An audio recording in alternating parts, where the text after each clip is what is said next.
A'udzubillahi minasyaitonirrajim. Bismillahirrahmanirrahim. Assalamualaikum warahmatullahi wabarakatuh. Waalaikumsalam warahmatullahi wabarakatuh. Alhamdulillah wa syukrulillah. Dan juga yang menonton melalui Facebook Badli Ibnu Syahlan Al-Azim, dan juga yang nanti nonton bersama di Facebook Abdillah. Kita kedatangan tamu dalam perbincangan kali ini, yaitu Ustadz Asep Nurdin. Beliau adalah Direktur Rumah Sehat Fasdu yang beralamat di Jalan Tegal Kawung nomor 42 Kota Cimahi, di bawah naungan Yayasan Pondok Pesantren Al Ihsan Baron 6 Kota Cimahi dan Kabupaten Bandung Barat. Selamat datang Ustadz Asep Nurdin. Sehat ya? Insyaallah. Di bulan Ramadan ini menghadapi pandemi COVID-19, tapi tetap barokah ya, rezeki, terus kebersamaan dengan keluarga juga lebih intens ya. Baik. Ya. Dalam perbincangan kali ini para penonton, Al-Fakir mau mengupas tentang ayat Al-Quran yang termaktub dalam surah Al-Baqarah ayat 153 yang nanti akan kita perbincangkan dengan Ustadz Asep Nurdin. Ustadz Asep, Al-Fakir ini membaca ayat Al-Quran yang berbunyi, A'udzubillahi minasyaitonirrajim, Ya ayyuhalladzina amanu ista'inu bis-sabri was-salah innallaha ma'as-sabirin. Dalam menghadapi wabah ta'un dalam bahasa Islam, dalam bahasa para ulama, dalam bahasa medis ataupun bahasa kesehatan, pandemik. Kalau Al-Fakir memahaminya, pandemik ini adalah wabah brutal, corona virus disease. Kemudian Allah Subhanahu wa taala menyerukan, wahai orang-orang yang beriman, maka jadikanlah sabar dan sholat sebagai penolong, dan sesungguhnya Allah bersama orang-orang yang sabar.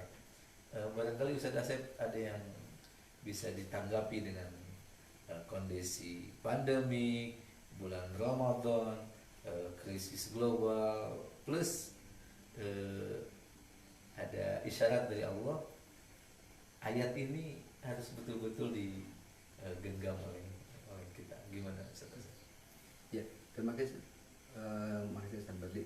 Jadi keadaan sekarang alhamdulillah ini justru memotivasi kita semua dalam kondisi yang pandemi, kemudian diberlakukan juga pembatasan sosial berskala besar.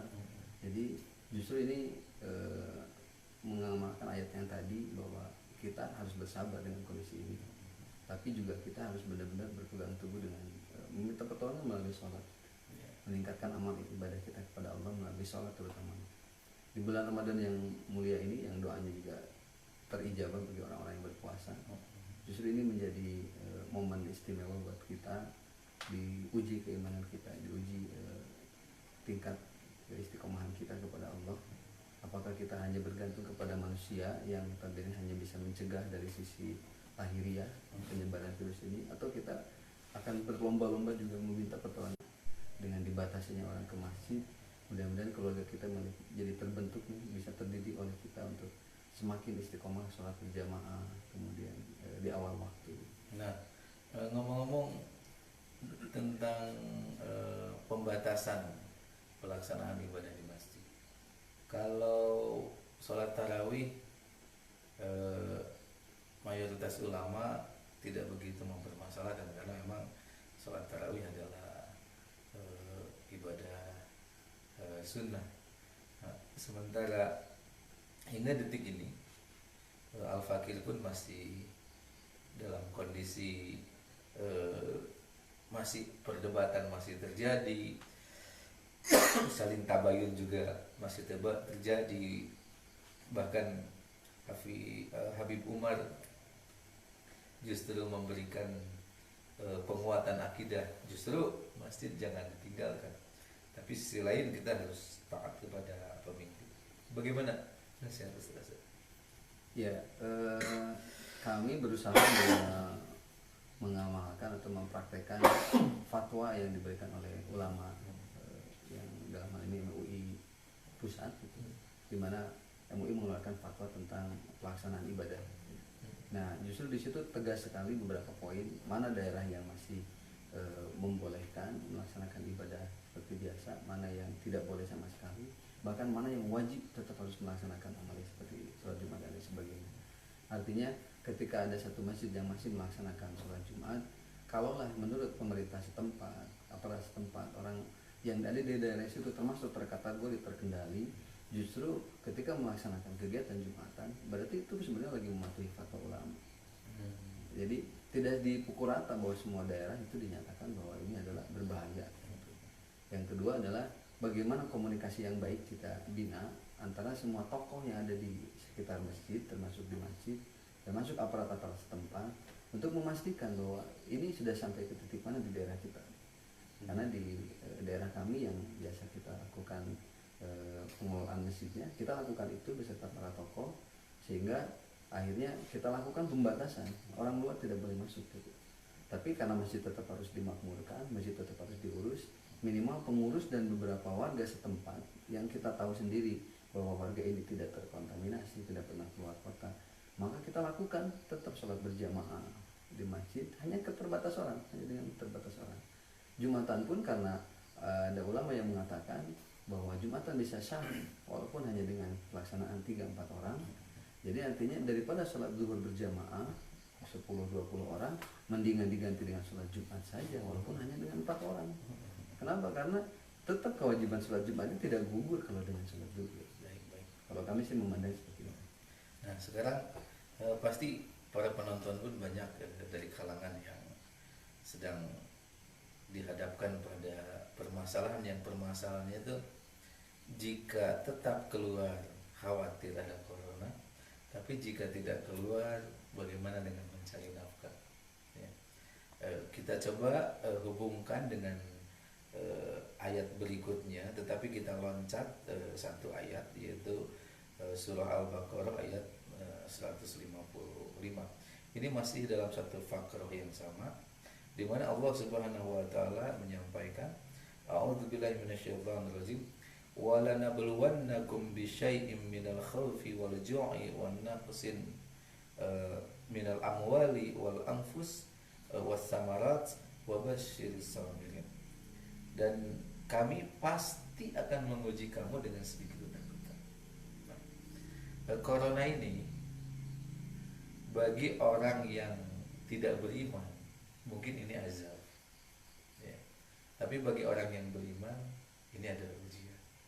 Ketakutan Allah berupa pandemi ini. Selain daripada itu juga kami pasti akan memberi sedikit kelaparan dan kekurangan harta, kemiskinan. Jualannya ditutup, buka jongkok tidak boleh beroperasi. Ojek online Jakarta ditutup, di Bandung begitu dibatasi. Guru-guru honorer, pekerja-pekerja pabrik dirumahkan dan sebagainya macamnya. Kemudian kira-kira bagaimana yang harus dilakukan oleh saudara-saudara kita dalam menghadapi pandemik? Sisi lain harus memberikan nafkah, sisi lain harus mencari nafkah, tapi juga harus PSBB. Dan kemudian Allah akhiri di sini, wabasyiris sabirin, dan berilah kabar gembira kepada orang-orang yang sabar. Kira-kira mungkin ada satu stimulus agar saudara-saudara kita, khususnya para penonton, bersemangat dalam menjalani hidup dalam kondisi seperti ini. Ya, ini dilema bagi orang yang terlena dengan kenikmatan gaji bulanan, atau mungkin dengan usaha yang melejit ketika sebelum terjadi pandemi seperti sekarang. Jadi ketika sekarang terjadi PSBB di mana-mana, usaha tidak jalan, ini benar-benar bagi orang yang tidak kuat imannya mungkin akan terlarut dalam stres yang luar biasa, antibodi menurun dan akhirnya sakit. Makanya ini benar-benar Allah mengisyaratkan kepada kita, benar-benar hanya Allah yang jadi tempat pijakan kita, benar-benar hanya kepada Allah kita meminta gitu. Kalau mengandalkan manusia ya seperti sekarang, mengandalkan pabrik tempat bekerja kita diberhentikan, mengandalkan usaha tempat mencari rezeki kita juga ditutup kan itu. Ini benar-benar ujian keyakinan kita kepada Allah dipertaruhkan di sini. Makanya ketika diberlakukan PSBB di mana-mana, kan sebenarnya tidak melarang kita keluar rumah, tapi mungkin ada aturan yang perlu kita taati. Yang kedua, ini momen Ramadan kayak sekarang ini benar-benar Allah ingin melihat nih, apakah benar tarawih kita hanya karena ikut-ikutan, kemudian kayak tahun-tahun kemarin di akhirnya malah kita ikutan keluar dari masjid dan ramai di mall, atau Idul Fitrinya hanya gara-gara pingin pamer baju baru, atau mudiknya hanya benar-benar hanya ingin pamer kekayaan bahwa sudah sukses di tempat perantauan, haji umrohnya juga hanya ingin selfie-selfiean dan hanya ingin cari gelar gitu di bulan Ramadan gitu. Nah momen sekarang ini Allah buktikan kepada kita bahwa kita benar-benar dituntut benar-benar bertawakal kepada Allah.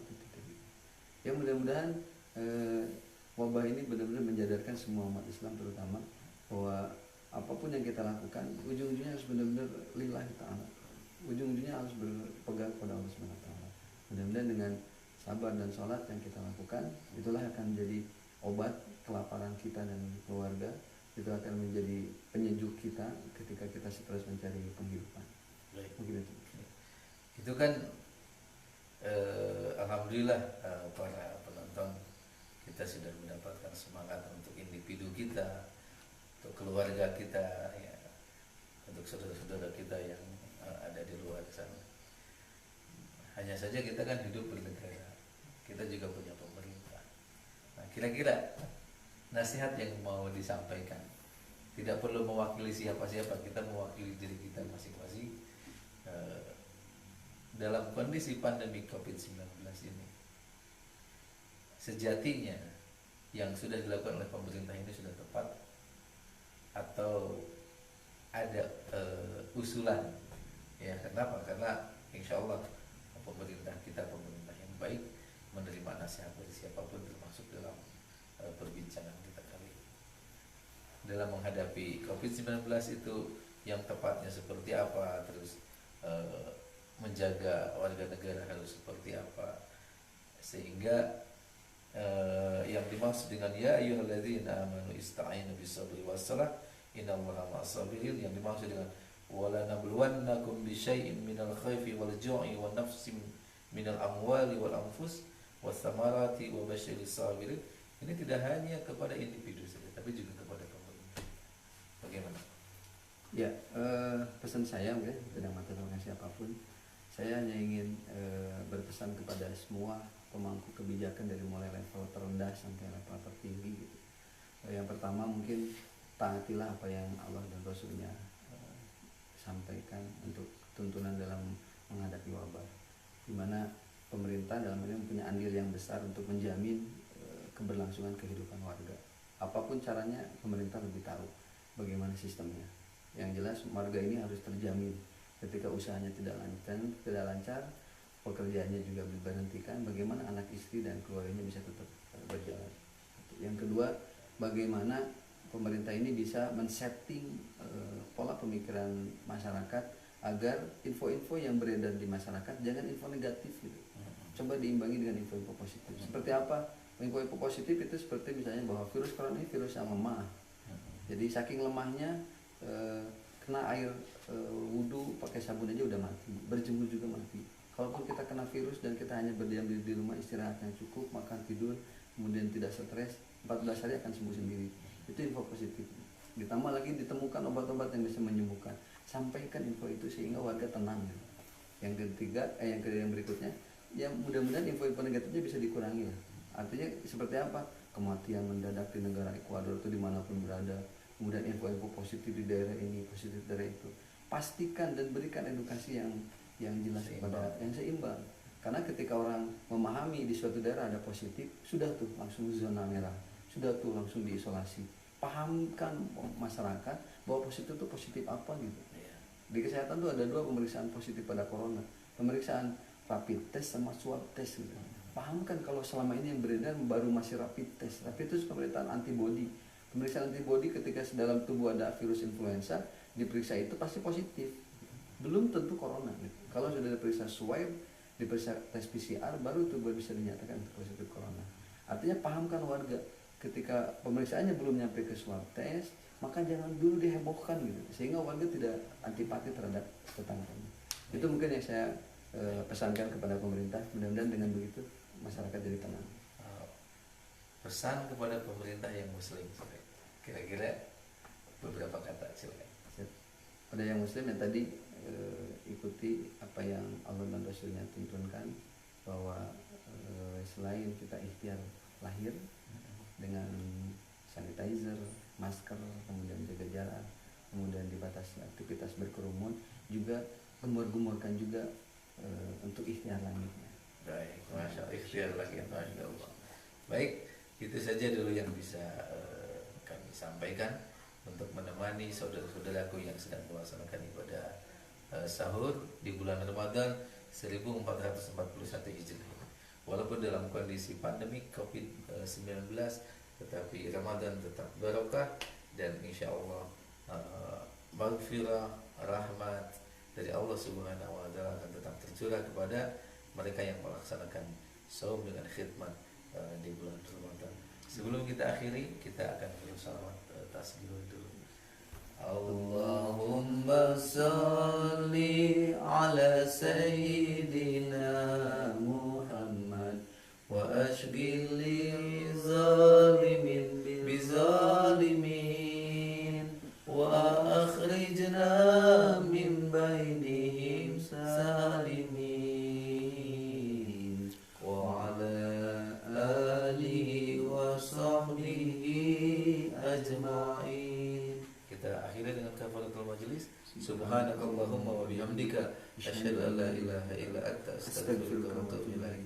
Atlubu minkum al-afwa. Assalamualaikum warahmatullahi wabarakatuh.